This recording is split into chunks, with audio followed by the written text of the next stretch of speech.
WikiLeaks.com.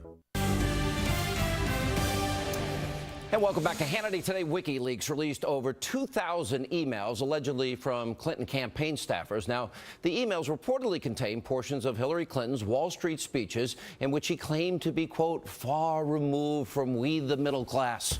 And they all contained information about op research done on Clinton rival Vermont Senator Bernie Sanders. Joining us now, best-selling author, creator of Hillary's America, which will be released on DVD October the 11th, Dinesh D'Souza. Also, radio talk show host and television talk show host, Dr. Gina Loudon. Good to see you both. Dinesh, Good to be with you, WikiLeaks, when I look at it, let's see, suggests Wall Street insiders are what is needed to fix Wall Street. She touts her relationship to Wall Street as a senator. No wonder why she didn't want this released. Clinton talks about the challenges of running for office and how you basically have to lie and be a phony, and you act one way in public and another way in private. Does this damage her, or is it overshadowed by this tape of Trump? Well, I think the issue with Hillary, in the first debate, Trump was right to emphasize the incompetence of Hillary, the failures of Hillary, but he didn't emphasize what he has himself been calling crooked Hillary. And the WikiLeaks, I think, opens up a window into that, because what Hillary does is that on the public campaign trail, she savages Wall Street. She acts like she's their enemy. But once she gets behind closed doors, not only does she receive large amounts of money from these guys, but she intimates to them, wink, wink, that she's actually their friend. And she's happy to conspire with them against the American people when it's in her interest to do so, when she's paid enough. Yeah, I just got a text from somebody, I haven't been able to confirm this, that apparently that Dr. James Dobson said Trump is a new Christian, and that what he said back in 2005 is probably not the same man today. Do you think the American people would look at it that way, Dr. Loudon, or no way?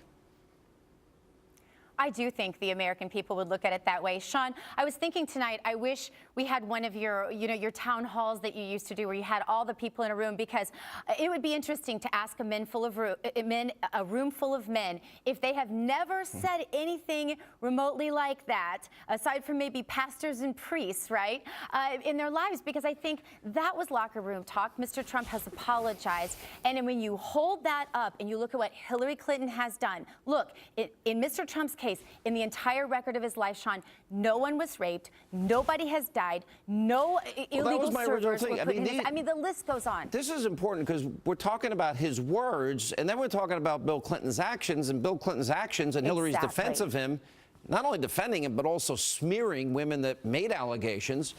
You know, there seems to be huge selective moral outrage here, and everyone's all offended. The person that I laugh the most about is Hillary. He can't be in the Oval Office. She didn't say that about her husband and her husband's actions.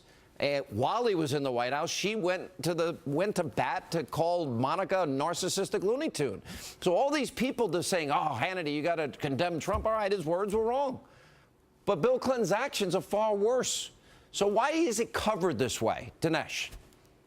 Well, I think that what we're seeing, we have seen a biased media in my entire adult lifetime, but never before have I seen the media so aggressively huffing and puffing to drag this crooked hag across the finish line. That is their objective. And so to some degree, Sean, we're seeing journalists who wear the label of journalism, but they're not really journalists. They're actually doing a political mission for Hillary in this election. Let me go back to a tape I played earlier about Kathy Shelton, and I'm not going to play it, but we played a tape of Hillary Clinton telling the story how she defended a child rapist, and how I even got him to take a lie detector test and forever, told me those things don't work, and then laughed. She ended up getting the child rapist off, and as a result, Kathy Shelton, has gone on to say horrible things about Hillary, that she was portrayed as a lifeline champion of women on the campaign trail, but just the opposite because of the way she attacked her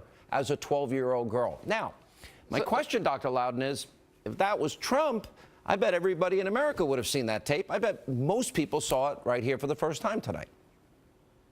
This is a whole new level of global corruption we're seeing with the media and with politics, both in the United States and abroad. Let's not forget that even the co-founder of Politico, Sean, said that the media cards are stacked against Donald Trump. This is a conspiracy like we have never seen before come to light, and we are witnessing it, and we have a really clear choice to make between someone who is part of that corruption and somebody who said some things once that I'm sure he regrets, and who hasn't. All right, we're Sean, told I believe that Donald Trump I think that momentarily is going to be releasing a two-camera statement. So when that happens, we're going to bring it to our audience live. I've got to run. Thank you both. Dr. Loudon, Dinesh, Thanks, thank you. And coming up, we have more hurricane.